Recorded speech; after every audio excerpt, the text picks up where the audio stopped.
നമസ്തേ പ്രിയമുള്ള ഡോക്ടർ മാരാജി പ്രേക്ഷകരെ, നാം ഇവിടെ ചർച്ച ചെയ്യുന്നത് സൂര്യൻ്റെ മീനൻ രാശിയിലേക്കുള്ള മാറ്റവും ആ മാറ്റത്തോടനുബന്ധിച്ച് മേടം മുതൽ മീനം രാശി വരെയുള്ള 12 രാശിക്കാരുടെയും ശുഭാശുഭ ഫലങ്ങളുമാണ്.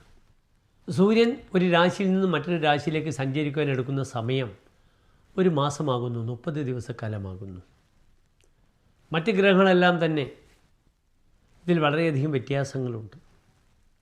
സൂര്യനോട് എപ്പോഴും കൂടെ നിൽക്കുന്ന ബുധനും 30 മുതൽ 45 ദിവസം വരെയാണ് എടുക്കുന്നത്. അപ്രകാരം തന്നെ തുല്യമായി ഏകദേശം ശുക്രനും ചൊവ്വയും അങ്ങനെ തന്നെയാണ്.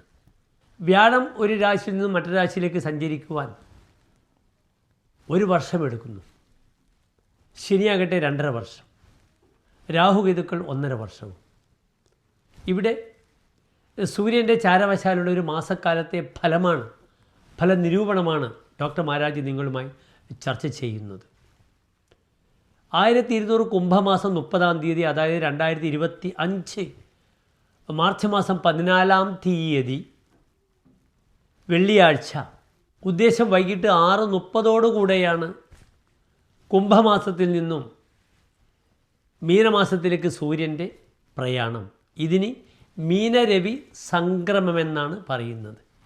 ഇവിടെ മീനൻ രാശിയിൽ സൂര്യൻ വരുമ്പോൾ ഒരു പ്രത്യേകതയുണ്ട്. സൂര്യൻ തൻ്റെ ഉച്ചക്ഷേത്രമായ മേടത്തിലേക്ക് ആരോഹണക്രമത്തിൽ വന്നുകൊണ്ടിരിക്കുകയാണ്. അത് വളരെയധികം ഗുണമാണ്. കഴിഞ്ഞ 2 മാസം മകരവും കുംഭവും സൂര്യൻ ഉത്തരായനത്തിൽ പ്രവേശിച്ച മാസങ്ങളാണ്. പക്ഷേ ആശ്രയഫലം അത്ര ഗുണമായിരുന്നില്ല മകരത്തിലും കുംഭത്തിലും. പക്ഷേ മീനത്തിൽ സൂര്യൻ്റെ ആശ്രയഫലം വളരെ ഗുണമാണ്. തോയോത്ഥ പണ്യവിഭവ വനിതാധൃതശ്ച അന്ത്യേ. തോയ ഉത്ഥ പണ്യവിഭവ, ജലവുമായി ബന്ധപ്പെടുന്ന വസ്തുക്കളിൽ നിന്നുമുണ്ടാകുന്ന ലാഭം സൂര്യൻ പ്രദാനം ചെയ്യും മീനൻ രാശിക്കാർക്ക്. സ്വതവേ മീനം ഒരു ജലരാശിയാണ്. അതിൻ്റെ ചിഹ്നം തന്നെ 2 മത്സ്യങ്ങളാണ്. അതിനാൽ ജലവുമായിട്ട് ബന്ധപ്പെടുന്ന പദ്ധതികളെല്ലാം തന്നെ വിജയിക്കും മീനമാസത്തിൽ സൂര്യൻ വരുമ്പോൾ. മറ്റൊരു പ്രധാനപ്പെട്ട വിഷയം വനിതാധൃത, വനിതകളാൽ, സ്ത്രീകളാൽ ആദരിക്കപ്പെടുക എന്നൊരു വലിയ ഫലവും കൂടിയുണ്ട്. തൻ്റെ വീട്ടിൽ തന്നെ സ്ത്രീകളാൽ ആദരിക്കപ്പെടുക, ബഹുമാനിക്കപ്പെടുക, അല്ലെങ്കിൽ പ്രാധാന്യം ലഭിക്കുക, ദാമ്പത്യത്തിലൊക്കെ തന്നെ തൻ്റെ കർമ്മമേഖലയിൽ അന്യ സ്ത്രീകളാൽ തനിക്ക് ആദരവ് ലഭിക്കുക, ഇങ്ങനെ ധാരാളം ഗുണങ്ങൾ ഇവിടെ സൂര്യൻ പ്രദാനം ചെയ്യുന്നതാണ്. പ്രിയമുള്ള ഡോക്ടർ മാരാജി പ്രേക്ഷകരെ, നാം ഇവിടെ ചർച്ച ചെയ്യുന്നത് കന്നിരാശിക്കാരുടെ ഒരു മാസത്തെ ശുഭാശുഭ ഫലങ്ങളാണ്. കന്നിരാശിക്കാർക്ക് സൂര്യനിത മീനൻ രാശിയിലേക്ക് പ്രവേശിച്ചിരിക്കുന്നു. അതെപ്രകാരം നമുക്ക് ശുഭാശുഭ ഫലങ്ങളെ ഉണ്ടാക്കാമെന്ന് നമുക്ക് ചിന്തിക്കാം.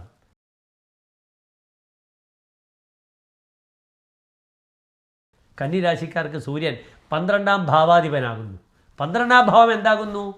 നല്ല ഭാവമല്ല. ജ്യോതിഷത്തിൽ 12 ഭാവം മോശമാണ്. അതിനാൽ 12-ാം ഭാവാധിപനായ സൂര്യൻ 7-ാം ഭാവത്തിൽ നിൽക്കുമ്പോൾ ആ ഭാവത്തിന് ബുദ്ധിമുട്ടാണ് ഉണ്ടാക്കുക, നന്മകളല്ല ഉണ്ടാക്കുക. എന്താണ് 12-ാം ഭാവം? പാപം, വ്യയം, പതനം. തൻ്റെ പാപകർമ്മങ്ങൾ, തൻ്റെ ദുർച്ചെലവുകൾ, തൻ്റെ പതനം, വീഴ്ച, ഡിസ്പ്ലേസ്മെൻറ്റ്. നിരയം വാമമമ്പകം, തൻ്റെ ഇടത്തെ കണ്ണ്. സ്ഥാനഭ്രംശ വൈകല്യം, തൻ്റെ സ്ഥാനചലനങ്ങൾ, സ്ഥാനചലനം സംഭവിക്കൽ, വൈകല്യങ്ങൾ, ശാരീരികമായ വൈകല്യങ്ങൾ, ഇതൊക്കെ തന്നെ 12-ാം ഭാവം കൊണ്ട് ചിന്തിക്കണം. ഈ 12-ാം ഭാവത്തിലുള്ള സൂര്യൻ നിൽക്കുന്നത് 7-ാം ഭാവത്തിലാണ്. 7-ാം ഭാവത്തിൽ നിൽക്കുന്ന ഗ്രഹത്തിന് തൻ്റെ 7-ാം ഭാവത്തിലേക്ക് പൂർണ്ണ ദൃഷ്ടിയാണ്. അതിനാൽ 7 നിൽക്കുന്ന സൂര്യൻ എന്ത് ചെയ്യുന്നു? ലഗ്നഭാവത്തിലേക്ക് നോക്കുന്നു. തനിൻ്റെ പേഴ്സണാലിറ്റി, പ്രഭാവത്തിനൊക്കെ മങ്ങലുണ്ടാക്കാൻ അത് കാരണമാകുന്നു. 7-ാം ഭാവം ദാമ്പത്യമാകുന്നു. വിവാഹ മദനാലോക ഭാര്യാവർത്ത് സമാഗമാഹ ശയ്യ സ്ത്രീസത്മ നഷ്ടാർത്ഥ മൈഥുനാനപി സപ്തമാത്. വിവാഹ ജീവിതം, കാമം, ഭാര്യാവർത്ത് സമാഗമങ്ങൾ, തൻ്റെ യാത്ര, ഭാര്യയുടെ ഗൃഹം, നഷ്ടപ്പെടുന്ന ധനം, ഇതൊക്കെ ചിന്തിക്കണം 7-ാം ഭാവത്തിൽ. 7-ാം ഭാവത്തിൽ ശുഭഗ്രഹം വരികയാണെങ്കിൽ നഷ്ടപ്പെട്ട കാശ് തിരിച്ചു പിടിക്കുമെന്നാണ്. ഇവിടെ 7-ാം ഭാവത്തിൽ പാപഗ്രഹങ്ങൾ വരുമ്പോൾ കാശ് നഷ്ടപ്പെടാൻ പാടില്ല, തൻ്റെ കാശിന് വേണ്ടി അലയേണ്ടി വരും എന്ന വിഷയം വളരെയധികം ശ്രദ്ധിക്കണം. 7-ാം ഭാവത്തിൽ പാപഗ്രഹങ്ങൾ വരുമ്പോൾ അങ്ങനെയാണ് ഫലം വരിക. വൈവാഹിക ജീവിതത്തിൽ ബുദ്ധിമുട്ടുണ്ടാക്കും. ഹോരാചാര്യർ ഒറ്റ ഫലമാണ് പറഞ്ഞിരിക്കുന്നത്, സ്ത്രീബൃഗത പരിഭവം. സ്ത്രീകൾക്ക് പരിഭവം വരും. അത് ഭാര്യയായാലും അന്യ സ്ത്രീയായാലും തന്നോട് കയർക്കും, തന്നോട് പരിഭവം തോന്നും അവർക്ക്. ആ പരിഭവം വരാതിരിക്കാൻ ശ്രമിക്കുക. സ്ത്രീബൃക്കത പരിഭവം മതകേ പതങ്കേ. 7 സൂര്യൻ വരുമ്പോൾ സ്ത്രീകൾക്ക് പരിഭവം വരും. ദ്വന്ദ്വരാശിയാണ്, സ്ത്രീകൾക്കെന്നാണ് പറഞ്ഞിരിക്കുന്നത്. അതിനാൽ സ്ത്രീകളുടെ പരിഭവം ഇല്ലാതാക്കാൻ ശ്രമിക്കണം. തൻ്റെ യാത്ര, പോക്കുവരവ്, ഇതൊക്കെ തന്നെ 7-ാം ഭാവം കൊണ്ട് ചിന്തിക്കുന്നു. 7-ാം ഭാവത്തിൽ പാപഗ്രഹം എന്നാൽ ഫലവും അത്ര ഗുണമല്ല. പാപേ സപ്തമകേ കളത്ര മരണം രോഗോ വിയോഗോസ്യവ. 7-ാം ഭാവത്തിൽ പാപഗ്രഹങ്ങൾ വരുമ്പോൾ കളത്ര മരണം, ഭാര്യയ്ക്ക് മരണാദി അവസ്ഥകൾ, ശാരീരികമായ ക്ലേശങ്ങൾ ഉണ്ടാകുന്നു. രോഗമുണ്ടാകുന്നു. വിയോഗ, ഭാര്യയുമായി അകന്നു നിൽക്കേണ്ടി വരുന്നു. ഭർത്തുർവ എന്ന് ഫലം പറയുമ്പോൾ ഭാര്യയ്ക്കാണെങ്കിൽ ഭർത്താവിന്. അപ്പോൾ കന്നിരാശിക്കാർക്ക് ഭാര്യയ്ക്കാണെങ്കിൽ ഭർത്താവിനാണെങ്കിലോ കന്നിരാശിക്കാരനായ ഭർത്താവിന് ഭാര്യയെ കൊണ്ട്. ഗമന അന്തരായ, താൻ യാത്ര മുടക്കുന്നു, തൻ്റെ യാത്ര മുടങ്ങിപ്പോകുന്നു. യാത്ര ആരംഭിച്ച വ്യക്തിക്ക് യാത്ര പോകാൻ പറ്റാത്തൊരവസ്ഥ വരുന്നു. മൂത്രസംബന്ധമായ രോഗങ്ങൾ വളരെയധികം ശ്രദ്ധിക്കണം. യൂറോളജിയെ ശ്രദ്ധിക്കണം. മൂത്രാശയ രോഗങ്ങൾ കൊണ്ട് ബുദ്ധിമുട്ടും. 7-ാം ഭാവത്തിൽ പാപഗ്രഹങ്ങൾ വരുമ്പോൾ മറ്റൊരു ഫലം പറഞ്ഞിട്ടുണ്ട്. രഥവൈകൃത്യകരാച്ച സപ്തമേ, പല്ലുകൾക്ക് വികൃതി ഉണ്ടാവും. അതിനാൽ പല്ലുകൾ വളരെയധികം ശ്രദ്ധിക്കുക. പല്ലുകൾക്ക് റൂട്ട് കനാൽ മുതലെല്ലാം ചെയ്യേണ്ടി വരും. മദനേ പാപസമേതേ ദാഹാദികമപി ഗൃഹസ്യ ഭാര്യയായ. 7-ൽ പാപഗ്രഹങ്ങൾ വരുമ്പോൾ ഭാര്യയുടെ വീട്ടിൽ തീ കൊണ്ട് ബുദ്ധിമുട്ടുണ്ടാകും. വീടിന് തീ പിടിക്കുക, അല്ലെങ്കിൽ ഇലക്ട്രിക്കൽ സാധനങ്ങൾ കത്തി നശിക്കുക, അല്ലെങ്കിൽ ഇടിമിന്നലിൽ അപകടമുണ്ടാവുക തുടങ്ങിയ ആഗ്നികമായ ദോഷങ്ങൾ സംഭവിക്കും ഈ ഒരു മാസം. വളരെയധികം ശ്രദ്ധിക്കുക. 7-ാം ഭാവത്തിൽ ചമത്കാര ചിന്താമണിയിൽ പറഞ്ഞിരിക്കുന്ന ഫലം ഇപ്രകാരമാണ്. ദ്യുനാഥോ യഥാ ദ്യൂനയാദോ നരസ്യ. ദ്യുനാഥൻ, പകലിൻ്റെ നാഥൻ. ദ്യൂനയാഥ 7-ാം ഭാവത്തിൽ പോകുമ്പോൾ പ്രിയാതാപനം പിണ്ടപീഡാച ചിന്ത. തൻ്റെ പ്രിയക്ക്, ഭാര്യയ്ക്ക് വളരെയധികം ദുഃഖം കൊടുക്കുന്നു. പിണ്ടപീഡം ചെയ്യുക, അല്ലേ, ബലികർമാദി കർമ്മങ്ങളൊക്കെ ചെയ്യുന്ന അവസ്ഥ വരും.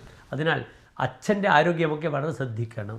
ഭവേ തുച്ഛലബ്ധിർ ക്രയേ വിക്രയവി. തനിക്ക് യാത്ര പോകുമ്പോഴും അല്ലെങ്കിൽ വ്യാപാരത്തിലും വളരെ തുച്ഛമായ ലാഭമോ തിരിച്ചു വരികയുള്ളൂ. വാങ്ങലും കൊടുക്കലും വ്യാപാരത്തിൽ ലാഭം വളരെ കുറയും. പ്രതിസ്പർദ്ധയാ നെയ്തി നിദ്രാം കഥാചിത്.